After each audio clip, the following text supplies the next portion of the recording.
స్వచ్ఛమైన నాణ్యమైన గౌదర్పార్ పూజా ఉత్పత్తులు www.gaudarpar.com ద్వారా ఆన్లైన్ లో ఆర్డర్ చేయండి. మీ ఇంటిని దేవాలయంగా మార్చుకోండి. నమస్తే రమగారు. నమస్తే జయ. కృతజ్ఞతాభావం ఖచ్చితంగా ఉండాలి. మనం పిల్లలకు కూడా నేర్పిస్తూ ఉంటాము.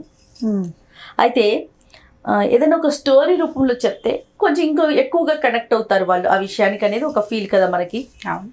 సో అందులో భాగంగా ఏదైనా ఒక స్టోరీ చెప్పండి. కృతజ్ఞతాభావం తప్పకుండా ఉండాల్సిన లక్షణాలు? సాధారణ భావాలు మనకు కొన్ని ఖచ్చితంగా మనుషులకు ఉండాలి. దాంట్లో కృతజ్ఞతాభావం ఒకటి.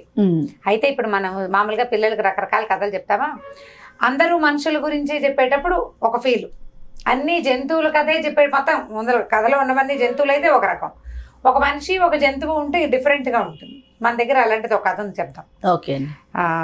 అనగనగా ఒక ఊళ్ళో ఒక రాజుగారట వేటకెళ్ళారు. వేటకెళ్తే ఈ రాజు ఏం చేశాడంటే ఆయనకి చాలా వేట పిచ్చట.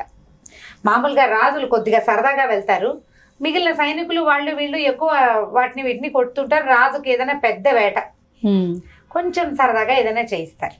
అయితే ఈ రాజుగారికి ఈయనకే వాటిని వీటిని చంపేసేయాలి ఆ గోలు ఎక్కువ. అయితే ఈ అడవిలోనట తోడేళ్ళు బాగా ఉన్నాయి. మామూలుగా తోడేళ్ళు అంటే మన కథల్లో నక్క కథలు హెచ్చుగా ఉంటాయి. తోడేళ్ళు కథల్ని ఎక్కువగా ఈ రష్యన్ కథలు, చైనా, జపాన్ కథల్లో తోడేళ్ళ గురించి కథలు ఎక్కువగా ఉంటాయి. మరి వాళ్ళ దేశాల్లో ఎక్కువో ఏమిటో మరి మనకు అన్నిటికీ నక్కే. జిత్తుల మారి నక్క, గుంట నక్క, అందరి ద్రాక్ష పళ్ళు, పుల్లన, అలాంటి కథలన్నీ నక్క కథలు. నక్క అంటే మనకు ఒక నెగిటివ్ ఫీల్ కూడా మనకి కానీ పిల్లలకి కానీ. ఈ తోడేళ్ళ విషయం మీద కొంచెం మనకు అవగాహన తక్కువ, ఆ కథలు కొద్దిగా తక్కువే ఉన్నాయి. అయితే తోడేళ్ళు ఏంటంటే మనుషుల మీద పడి తింటాయి కూడా, పీక్కు తినేస్తాయి, మీద పడతాయి. అవును. అయితే ఈ తోడేళ్ళు ఎక్కువ ఉన్నాయి అడవిలో. ఆయన ఏం చేశాడట, తోడేళ్ల మీద కాన్సన్ట్రేట్ చేశాడు. బాగా బలిసిన ఒక పెద్ద తోడేలు అతనికి దొరికింది. అదేం చేసింది, ఈయన చూడంగానే మీదకి దూకడానికి ట్రై చేసింది. రాజు ఏం చేశాడు, కోపంతో ఒక బాణం వేసాడు. వేసేసరికల్లా ఆ బాణం దానికి డొక్కలో తగిలి అదేమైంది, అది పైకి ఎగురుతూ ఉండగా డొక్కలో తగిలింది. ఇది ఎగిరి దూరంగా పడిపోయింది. ఆ పడ్డం ఏదో ముళ్ళ పదలో పడింది. అయ్యో. పడేసరికల్లా దెబ్బ తగిలిన తోడేలు ఇంకా ప్రమాదకారి, ఊళ్ళ మీద పడిపోతుంది. చచ్చిపోలేదని తెలిసింది వీళ్ళకి క్లియర్గా. అందుకని ఒరే దాన్ని వెతకండ్రా అన్నాడు.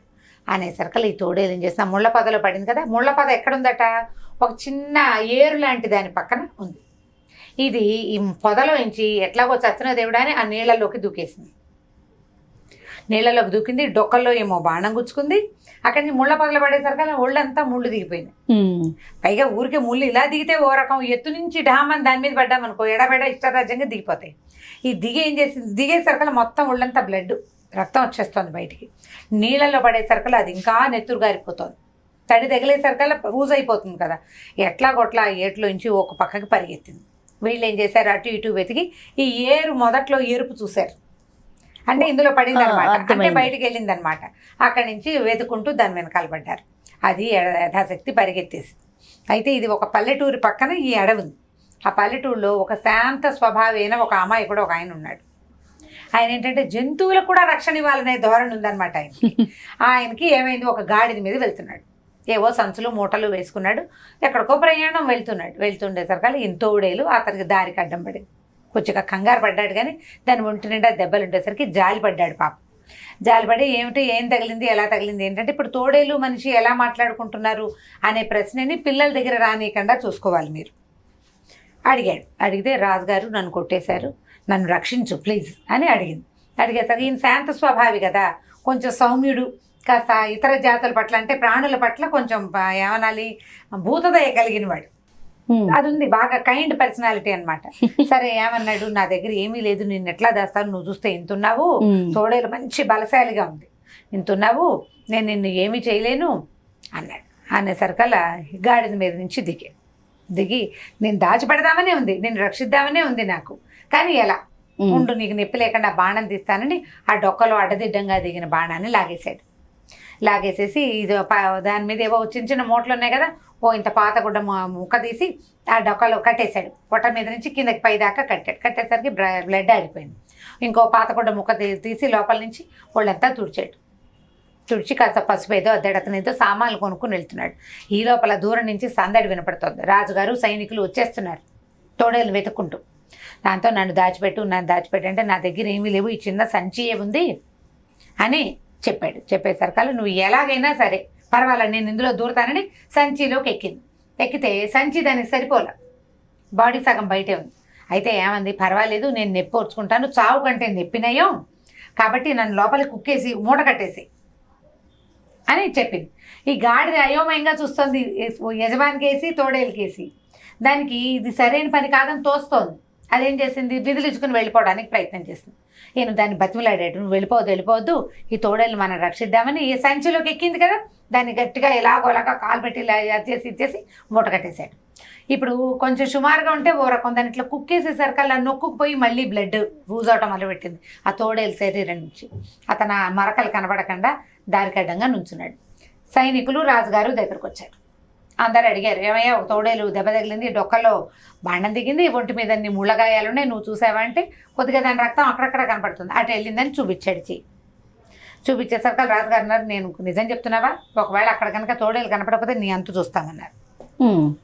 అనేసరికి లేదండి అటు వెళ్ళిపోయిందని ఏం చేశాడు, గబా అన్న ఈ గాడిదని ఎక్కేసి రాజుగారు వాళ్ళు అటు వెళ్ళిపోగానే ఇతను రెండో వైపు ప్రయాణం వెళ్ళిపోయాడు. బాగా ముందుకెళ్ళి ఇక వాళ్ళు ఇక్కడికి రారు అని నిర్ధారించుకున్నాక మూట ఊడదీశాడు. మూట ఊడదీసి దాన్ని కొద్దిగా సవరదీసి దాని ఆయన దగ్గర ఏదో ఉంటే కొంచెం తిండి ఏదో పెట్టాడు. చిచ్చి ఇలాంటివి నేను తిన్ను, నీ చెయ్యిని తెచ్చు, నేను కొరుక్కుని తింటాను అనేసరికి ఆయన తెలబోయి, అదేమిటి, నేను నిన్ను రక్షించాను, నువ్వు నా పట్ల కృతజ్ఞతగా ఉండాలి, నీకు కృతజ్ఞత లేదా, నేను నిన్ను రక్షించాను, ఇప్పుడు కనుక వాళ్ళని గట్టిగా ఈలేసి పిలిచానంటే వాళ్ళు వచ్చి నిన్ను పట్టేస్తారు, నువ్వు వాళ్ళ నుంచి తప్పించుకు పారిపోలేవు, అంటే నువ్వు ఇప్పుడు ఏలేసినా వాళ్ళు రారు, వాళ్ళు అవతల పక్కకి వెళ్ళిపోయారు, మనం యువతల పక్కకు వచ్చేసాం, నాకు ఆకలేస్తుంది, ఈ గడ్డి కాదని నేను తిన్ను, బ్రెడ్లు గిడ్లు నేను తిన్ను, నేను నిన్ను తినాలి. ఈయన సౌమ్యుడు మెతకవాడు, దాన్ని తిరిగి కొట్టడం కానీ పారిపోవటం కానీ రెండూ రావు. ఆ గాడిద ఎప్పుడైతే ఈ తోడేలు పళ్ళు చూపించి నేను నిన్ను కొరుకుతానంది అనగానే ఒక్క ఉదుటిని పరిగెత్తేసింది. దానికి అర్థమైపోయింది ఇది ప్రమాదకారని. గాడిద పరిగెత్తేసింది. ఇప్పుడు గాడిద కూడా ఆసరా లేదు. అక్కడి నుంచి ఈయన బతిమలాడాడు, అది కాదమ్మా, నీకు అర్థం చేసుకో, కృతజ్ఞతగా ఉండాలి, ప్రాణికి కృతజ్ఞత అవసరం, నీకు ఇందాక భయం వేసింది, నేను నీకు అభయం ఇచ్చా, రక్షిస్తానని చెప్పా, రక్షించా, వాళ్ళకు దొరికితే వాళ్ళు నిన్ను 2 కొట్టి చంపేసేవాళ్ళు, వాళ్ళకి నువ్వు దొరకలేదు, ఇంత దూరం వచ్చాం, నువ్వు తప్పించుకోవచ్చు, నీ దారి నువ్వు వెళ్ళి నీ ఆహారం నువ్వు సంపాదించుకో, నా జోలికి రావద్దు అన్నట్టు. కాదు మనిషి మాంసం చాలా రుచిగా ఉంటుంది, ఇదివరకు 5-6 సార్లు రుచి చూశాను, నువ్వు ఒప్పుకుంటే నువ్వు ఒప్పుకున్నాక తినమంటావా, నువ్వు ఒప్పుకోకపోయినా తినమంటావో చెప్పమని అనేసరికల్లా అట్లా కాదు, న్యాయం అడుగుదాం ఎవరినైనా, మన ఇద్దరం మాట్లాడుకుని ఒక నిర్ణయానికి వద్దాం అని చెప్పి కృతజ్ఞత గురించి అడుగుదాం అనుకున్నారు. కొద్దిగా పక్కకి వెళ్ళేసరికల్లా ఒక పెద్ద నేరేడు చెట్టు ఉంది అక్కడ, దానికి అన్నీ కొట్టేస్తున్నాయి, ఏం లేవు, బోడిగా ఉంది, దాదాపుగా ఎండుగా ఉందన్నమాట. ఈ నేరేడు మొద్దును అడుగుదామని నేరేడు చెట్టును అడిగేసరికల్లా తను అన్నాడు, నేరేడు చెట్టును అడగటం ఏమిటి, ఇతనికి ప్రాణం లేదంటే, ఎందుకు లేదు, ప్రాణం నాకు బోల్డంత ప్రాణం ఉంది అంది నేరేడు చెట్టు. సరే చెప్పమన్నారు, కృతజ్ఞతగా ఉండాలా అక్కర్లేదు, ఏం కృతజ్ఞత, తొక్కల కృతజ్ఞత పాడు ఏం లేవు, ఓ మనిషి నన్ను ఎక్కడి నుంచో ఒక ఊరి నుంచి అన్న నేరేడు పళ్ళు తెచ్చుకుని తిన్నాడు, నాలో ఒక మొలక కనపడింది, అంటే మనం నేరేడు పళ్ళు తింటున్నప్పుడు ఒక్కోసారి గింజల్లో మొలకెత్తినట్టు ఉంటాయో, ఆ మొలకని ఇక్కడ పెట్టాడు, నేను పెరిగాను, పెద్దయ్యాను, పెరిగి పెద్దయ్యి వాడికి తోడైతే ఇక ఈ సంవత్సరాల తరబడి నా పళ్ళు కోసుకుని అమ్ముకుని తిన్నాడు, చిన్న పొన్న నేను రాల్చిన కొమ్మలన్నీ పొయ్యిలో పెట్టుకున్నాడు. ఇప్పుడు వాళ్ళు ఇల్లు కట్టుకుంటున్నట్ట నన్ను మొత్తం అన్ని పక్కల కొమ్మలు కొట్టేసేసి వాడి ఇంటికి కలప కోసం నన్ను బోర్డించేసి ఇక్కడ కూర్చోబెట్టాడు. వాడికి ఏది కృతజ్ఞత, మనుషులకు కృతజ్ఞత లేదు. కృతజ్ఞత ఉంటే ఇన్ని రోజులు నీడిచ్చింది, వంట చెరుకిచ్చింది, కాయలు పళ్ళు ఇచ్చింది కాబట్టి నన్ను బతికించి ఉంచాలి. వాడేం చేశాడు, నన్ను నున్నగా చేసి ఒట్టిగా ఎండిన మూడులాగా అట్టు పెట్టాడు. కాబట్టి కృతజ్ఞత పాడు ఏం ఉండదమ్మా మనుషులకి, నువ్వు హాయిగా వీడిని తినేసేయమని అనేసరికలు ఈయన తెల్లబోయి, ఇదేమిటి ఈ ప్రాణం లేని చెట్టు, అది చెప్పటం ఏమిటి, నువ్వు నమ్మటం ఏంటి, కనీసం 3 అడగాలి కదా మనం, ఒక చెట్టుని అడిగావు, ఇంకొకళ్ళని ఎవరినైనా అడుగుదాం, ఇంకోళ్ళని అడగాలనుకున్నారు. మళ్ళీ ఇక్కడి నుంచి ఇంకా కొంచెం ముందుకెళ్ళేసరికల్లా అక్కడ ఒక ముసలి దున్నపోతు కనిపించింది. దున్నపోతు కనిపిస్తే ఆ దున్నపోతుని అడిగారు. దున్నపోతు అంటే గేదెలు మొగది కదా, కృతజ్ఞత, మనుషులకి కృతజ్ఞత ఉంటుంది కదా, ఇప్పుడు మా ఇద్దరు కదా ఇది, దీని కృతజ్ఞత ఉండాలా వద్దంటే, ఏం కృతజ్ఞత బాబు, చిన్న పిల్లని మా యజమాని తెచ్చాడు, ఎన్ని పనులు చేశానో నేను వాళ్ళకి, వాళ్ళ వ్యవసాయం అంతా నాతోటి చేయించుకున్నారు, నా వల్ల వాళ్ళ గేదెలకి ఎన్ని పిల్లలు పుట్టినాయో, మరి నన్ను అన్ని చోట్లకి ఎవరెవరి గేదెలు ఎవరెవరి ఇంట్లో గేదె ఉంటే అక్కడికల్లా పంపించి డబ్బులు వసూలు చేసేది మా యజమానుడి భార్య. ఏళ్ల తరబడి నన్ను బండికి కట్టారు, మా కాడికి కట్టారు, ప్రతి చోట కట్టారు. ఏ చిన్న పని వచ్చినా సరే మాదున్నుందిగా తీసుకెళ్ళని వాళ్ళందరి దగ్గర నుంచి డబ్బులు తీసుకునేవాళ్ళు. ఇప్పుడు అదంతా అయిపోయాక ఇప్పుడు నేను ముసలిదాన్ని అయ్యాక నన్ను అడవిలోకి తోలేశారు. రేపొద్దున నేను ఇక్కడ చచ్చిపోతే నా చర్మాని కోసం నా మాంసం కోసం ఖచ్చితంగా మనుషుల్ని పంపిస్తారు. వాళ్ళకేం కృతజ్ఞత, మనుషులకు కృతజ్ఞత పాడు ఏం ఉండదని అనేసరికల్లా మళ్ళీ తోడేలు రెడీ అయింది. పట్టు నాకు ఆకలిస్తుంది, చేయిస్తావా కాలిస్తావా చెప్పమంటుంది. ఈయన అన్నాడు, మూడోసారి ఎవరినైనా ఒక మనిషిని అడుగుతాం అని ముందుకెళ్తే ఒక బైరాగి, ఒక ముసలాయన గడ్డం నెరిసిపోయి జుట్టంతా నెరిసిపోయి కొంచెం పాత గుడ్డలు కట్టుకుని ఉసూరుమని ఉన్న ఒక ముసలాయన కనపడేసరికల్ ఈ ముసలాయన దగ్గరికి వెళ్ళారు. కృతజ్ఞత అనేది ఉండాలంటే కృతజ్ఞత లేదు, పాడలేదు. నా పిల్లల్ని ఎంతమందిని పెంచాను, 6 మగ పిల్లలు, అందరినీ పెంచాను, పెళ్లి చేశాను, చదివించాను. వాళ్ళ పిల్లలకి పెళ్ళిళ్ళు అయినాయి. ఇప్పుడు అందరూ కలిసి నన్ను బయటికి గెట్టేశారు. నేను సంపాదించిన ఇల్లు, వాకిళ్ళు, ఎడ్లు, గొడ్డు, గోద, పశువు, పాడి అన్నీ వాడుకుంటున్నారు. ఫలానా వాడి కొడుకులని నా పేరు కూడా వాడుకుంటున్నారు. కానీ నేను వాళ్ళకు ఉపయోగపడలేదు. నన్ను రోడ్డు మీదకి గింటేశారు, ఇగో అడవిలో పడేశారు.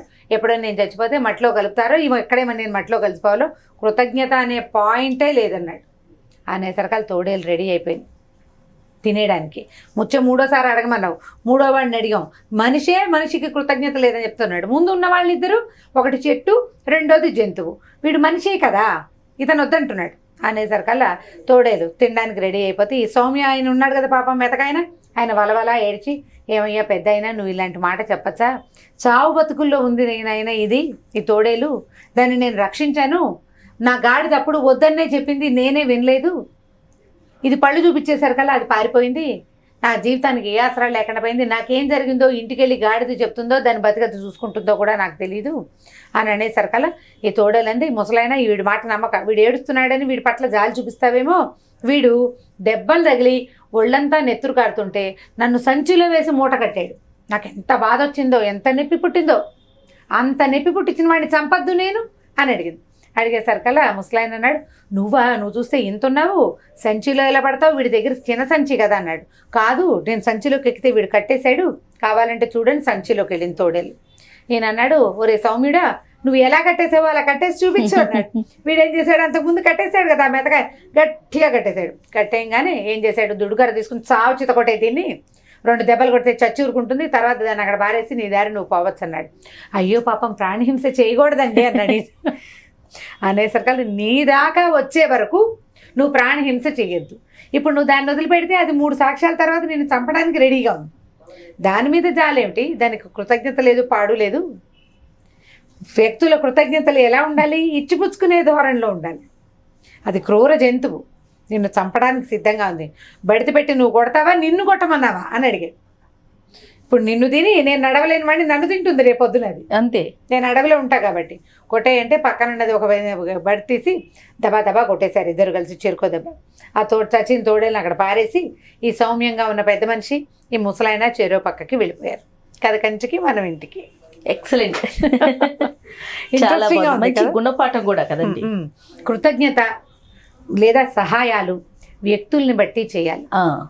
అవతల వాళ్ళు పదునైన వాళ్ళు, వీళ్ళతోటి మనం వేగలేమనుకున్నప్పుడు ఊరుకుంటే సరిపోతుంది. మనం చేసుకుంటూ పోయే కన్నా చేసుకుంటూ పోకూడదు, జాగ్రత్తగా ఉంటా, సహాయం చెయ్యాలి తప్పకుండా, కానీ అప్పుడప్పుడు పరిస్థితిని బేరీజు వేసుకుని చేయాలి జాగ్రత్తగా, అంతే. చాలా బాగుంది రమ్మగారు. ఇంకొక స్టోరీతో మళ్ళీ కలుద్దాం.